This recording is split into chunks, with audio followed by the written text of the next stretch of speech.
Morning, my manager called me into her office and told me I'd been promoted to senior financial analyst. I sat in my car for 20 minutes afterward and just cried. Not sad crying. The other kind, the kind that comes out when something you've worked toward for so long finally happens and your body doesn't know what else to do with it. I was 31. I'd spent the last 9 years at that firm, starting as a junior analyst fresh out of Ohio State, working through 2 recessions, a pandemic, 3 different bosses, and more late nights than I could count. I ate lunch at my desk more often than not. I canceled plans. I missed things. I told myself it would be worth it someday, and on that Thursday in March, someday finally arrived. The raise brought my salary to $94,000. In Columbus, Ohio, that's a comfortable life. Not flashy, not extravagant, but comfortable. And I had earned every dollar of it. I called my best friend first. She screamed so loud I had to pull the phone away from my ear. Then I called my grandmother, who cried too, the real kind, and said she wished my grandfather had lived to see it. I told her I'd take her to dinner that weekend to celebrate. I didn't call my brother. That probably sounds cold, but if you knew my brother, you'd understand. He's 4 years older than me, 35. He's been living in our parents' old house in Dayton, the house my parents left to both of us equally when they passed, for the last 6 years without paying rent, without contributing to the property taxes, without doing a single repair. I've been covering all of it. The taxes alone run about $4,200 a year. The furnace needed replacing 2 winters ago. That was $6,800. The roof had a leak last spring. Another $3,100. I paid for all of it because I was the one with a steady income, and because my brother has spent the better part of a decade drifting between odd jobs, blaming the economy, blaming bad luck, blaming everyone except himself. The last job he held for more than 8 months was a warehouse position he quit because, and I'm quoting him directly here, the supervisor had an attitude. I didn't call him because I'd learned over many years and many painful conversations that sharing good news with my brother was never safe. He didn't celebrate, he calculated. I should have remembered that lesson when I posted on Facebook. I know, but I was happy. I was genuinely, completely happy for the first time in a long time, and I wanted to share it. I posted a photo of myself at my desk with a small bouquet my coworker had left for me, and I wrote something like, "Grateful and overwhelmed. 9 years in the making. Senior financial analyst, officially. Hard work does pay off." The comments came in fast. Old classmates, former professors, my aunt in Phoenix. My grandmother commented 3 fire emojis, which made me laugh because she'd only had a smartphone for 2 years and was still figuring things out. My brother liked the post. That was it, just a like. I thought nothing of it. 2 days later, he called me. I almost didn't answer. It was a Sunday morning and I was grocery shopping, trying to decide between 2 brands of pasta sauce, and when his name lit up my screen, something in my stomach tightened the way it always does. But I answered. Because he's my brother, and some habits are hard to break. "Saw your post," he said. "No congratulations. No hey, that's amazing, just that." "Yeah," I said. "It's been a long time coming." 94,000, he said. I went still in the middle of the pasta sauce aisle. I didn't post my salary. "You didn't have to. I called Linda at your old firm." Linda was an assistant there who knew both of us from years ago. I made a mental note to be furious about that later. "Senior analyst at your firm, Columbus Market." I looked it up. The range is 88 to 96, and you've been there 9 years, so. I didn't say anything. "I need you to start sending me $2,000 a month," he said. Just like that. Like he was asking me to pass the salt. "I've been covering things here. The house. The utilities. I've been keeping it up." I almost laughed. I almost actually laughed out loud in the middle of the grocery store. "You haven't paid property taxes in 6 years?" I said. "I have. I've been maintaining the place." "You replaced 1 window screen and mowed the lawn 4 times last summer." "That's not the point." His voice shifted. I'd heard that shift before. It meant he'd prepared for this conversation, which meant he'd been thinking about this for a while, which meant this wasn't spontaneous. This was planned. The point is, I've been here.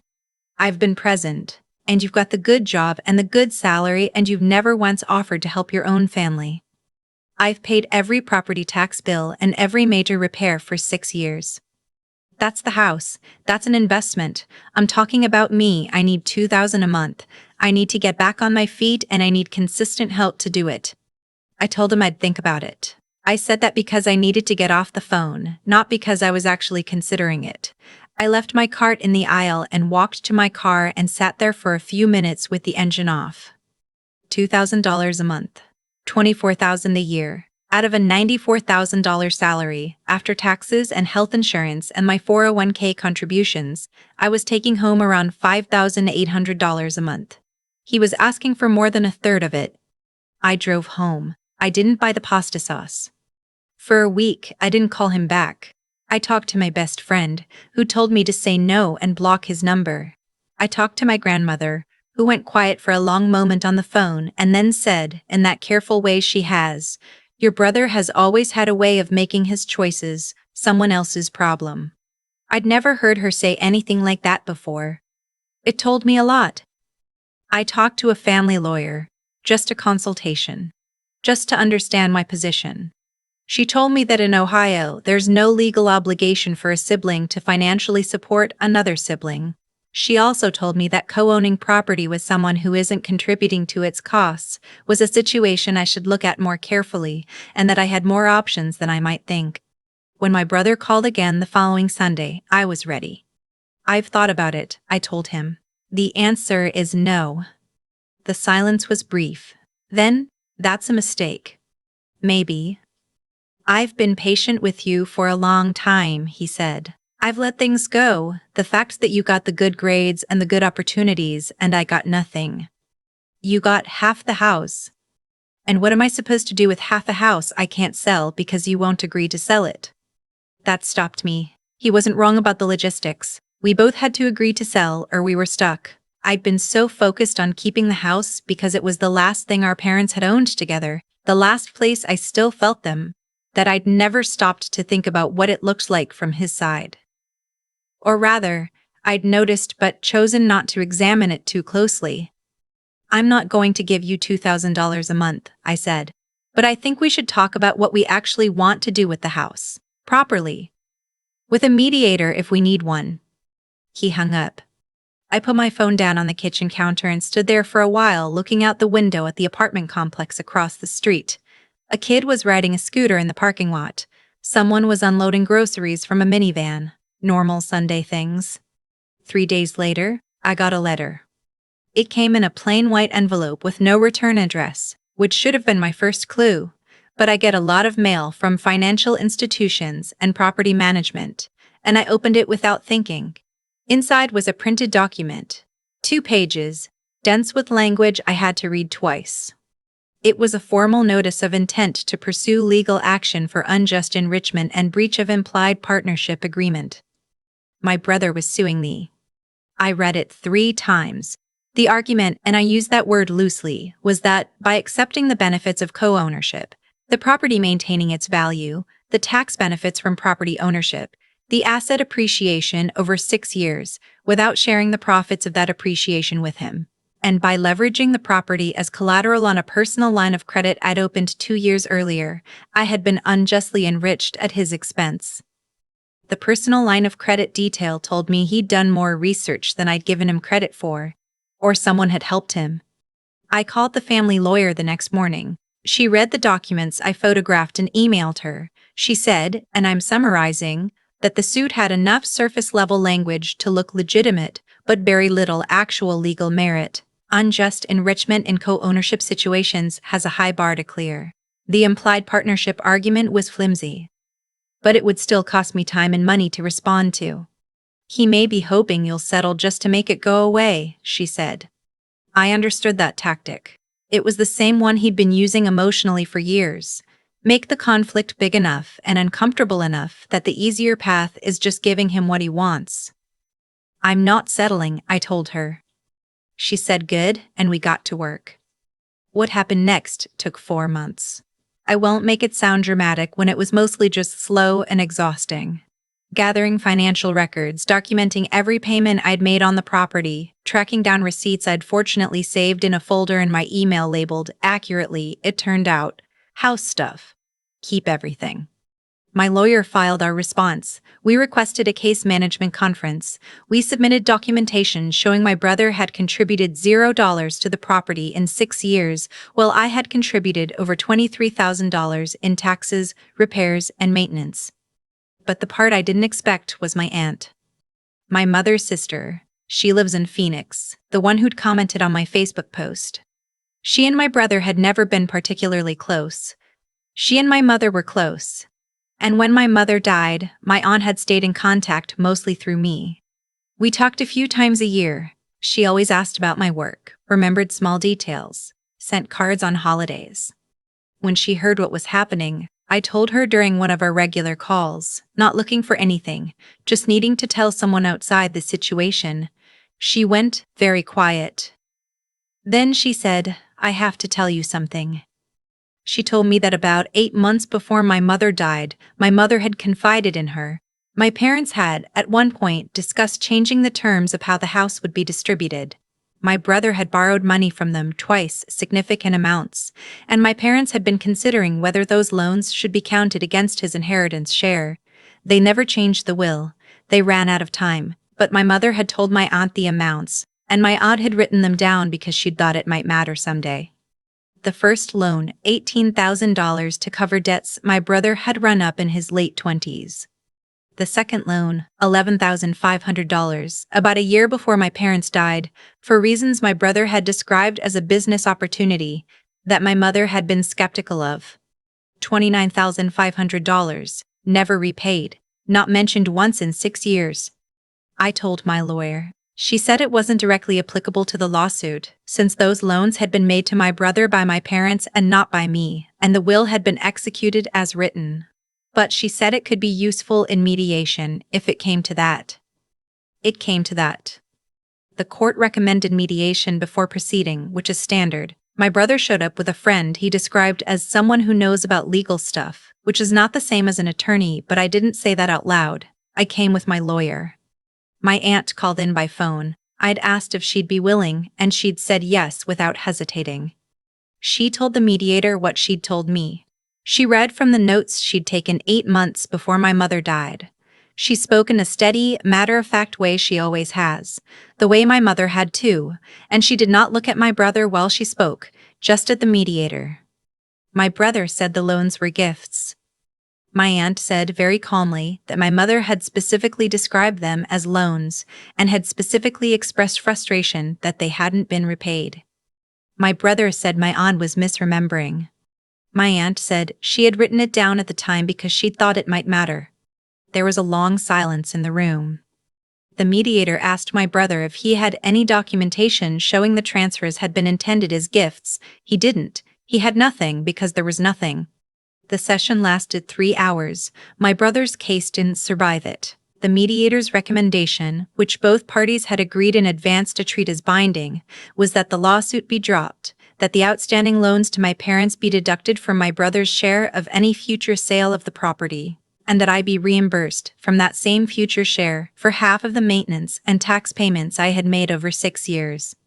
In practical terms, if the house ever sold, I would receive roughly $35,000 more than my brother from the proceeds. He didn't speak to me when we left the building. He walked ahead, through the glass doors, and didn't look back. I stood on the sidewalk outside for a minute, letting the afternoon sun hit my face. It was late July and the heat in Columbus had been relentless for weeks. The kind of thick, close heat that makes everything feel heavy.